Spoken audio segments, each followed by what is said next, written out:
All right, Jason, it's Nick. I'm responding to your video called The American Dream and Fraudulent Free Market. Just believe it, you will be rich.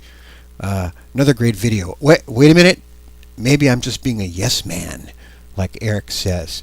I mean, maybe I'm just being a yes man, and I'm not really saying what I truly believe. Yeah, right. Yeah, uh-huh. Anyway, Eric. But anyway, putting Eric aside, yes, the American Dream, another fabrication. George Carlin, I saw one of his videos, and he did a routine where he said that they call it the American Dream because you have to be asleep to believe it. They invented this thing that everybody wants a house, and I don't know where they got that thing. I mean, it's like there were big signs posted all over the world that said, "Come to America and get a house." I think the real estate market cooked that one up. But yeah, the free market thing is also, it's a total hypocrisy. What they mean by free market is they're free to do anything they want and they don't have to obey the laws. It's a code word for no regulation. So they don't have to follow labor laws. They don't have to follow environmental laws. They can basically rape the earth and exploit the people.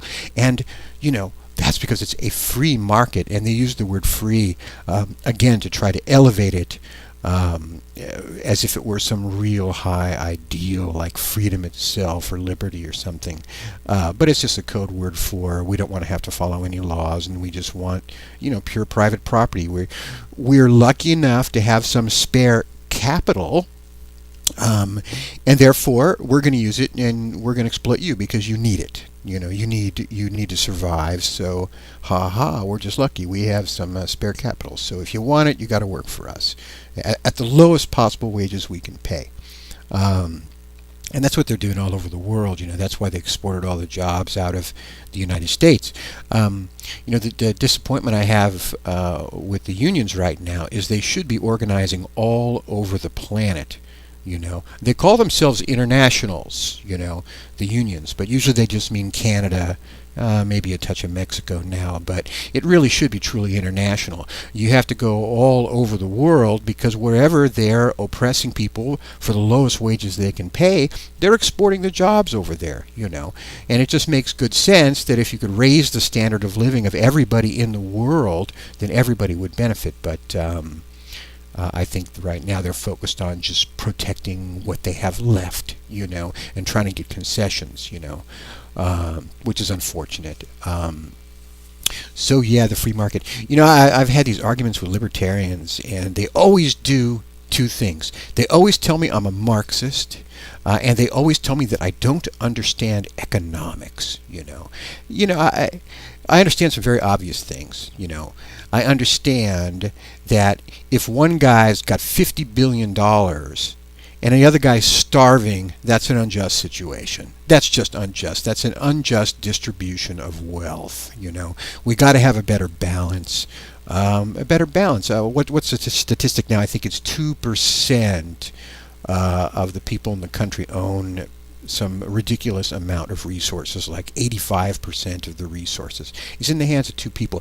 And to really push this to the extreme, to show how absurd it is, it would be possible for one guy to own everything, and then he would claim that as his private property. So I guess if one guy owned everything, we would have to say, oh, well, private property is so sacred that, you're allowed to own everything, and I guess we'll all just have to starve and be your slaves, So when you push these things to the extreme, you see how unfair they are. And what's the difference between having one guy own everything and having 1,000 guys own everything, And going back to the spare capital, the excess capital thing, if you're working, 60, 70 hours a week, and you're being paid such a low wage that you still need to receive government assistance just to feed your family, you don't have the opportunity to accumulate any spare capital to invest. You don't. So you're kept in perpetual you're just what they'll call a wage slave. There's no way you can even save money for a rainy day. Let alone invest in this free market that's supposed to be great for everybody. Now, capitalism, I think, can raise the standard of living in places. I think it can do that. But the throes of agony that people have to go through and society has to go through is it's rough, man. It's terrible, and it is based in that sense on exploitation. Every benefit in this country that labor benefits have been fought for, and people died for them. I mean, the 40-hour week was fought and died for. Even working less than 7 days a week was fought and died for. I mean, they wanted you to work 7 days a week, 10 or 20 hours a day for nothing, and shop at the company store. So all you did, like that old song, all you did was fall deeper in debt.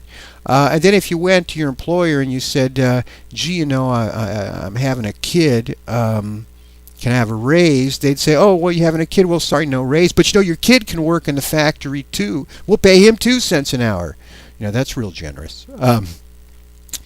So anyway, but the one thing about the libertarians and the anarcho-capitalists, I guess there's a spectrum of libertarians that is kind of unique, I think, is that there is such a focus, as I said in some comments, they've raised private property up to the level of something sacred, almost godlike, private property. Oh my God, you can't touch that. And, and it's invented by man. It's a cultural artifact. We pre-existed property. I mean, my friend Fred is from an Eskimo tribe, and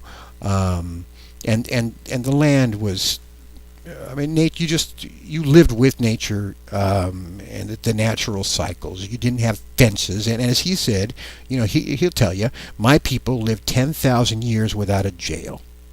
10,000 years without a jail. Can you say that? No, because we have private property. But anyway, the solution, I don't know, is very deep, very complex. We're an industrial society. But I don't think the solution is as simple as Eric would have it. Whatever Eric's solution is to this, just to take private property and make that some sort of sacred thing. And I really object to their trying to draw all human rights out of finding their origin in private property. That's just ridiculous. They lack a principle of social justice. Property is property. In fact, slavery came from the concept of property, right? Slaves were property. So, property is a dangerous kind of toxic thing at times. It has toxic aspects that have to be carefully watched. So anyway, yeah, I do have my origins in Marxism, but and I think the Communist Manifesto is a fascinating book, and it says on, I think, the first page that capitalism will make everybody a wage slave, and you see the physicians now going through that. A lot of professions that consider themselves to be so high and mighty and superior now find themselves at the mercy of the insurance companies being paid a wage, and they don't like it, but that's what capitalism does, But in any event, I've sort of modified over time. I couldn't give you a clear exposition on it, but I do think if you have controls on capitalism, and if you have a healthier distribution of wealth, that it can be a great engine to lift people out of poverty. But I have to think more about it. But the answer is something in between. Not Marxism and not this rampant free market capitalism. Something in between, some healthy balance that will do things. We have enough food to feed everybody in the world. We throw it all away. People are starving. That is ridiculous. Absolutely ridiculous and inexcusable. And everybody should be ashamed of that. What else? Man, great video. Yeah, oppression of the masses. Yep. free market. Yeah, these are all memes, These are all concepts people want you to believe in, and you're right. It's an act of faith. It's an ideology, a religion, or something. But people blind themselves. They're blinded by the light, buddy. They blind themselves to the agony of their fellow man, and they just don't care. As long as they got theirs, man. And it's weird. I got my private property, man. It's my private property, and I'm gonna get a dog to protect it too.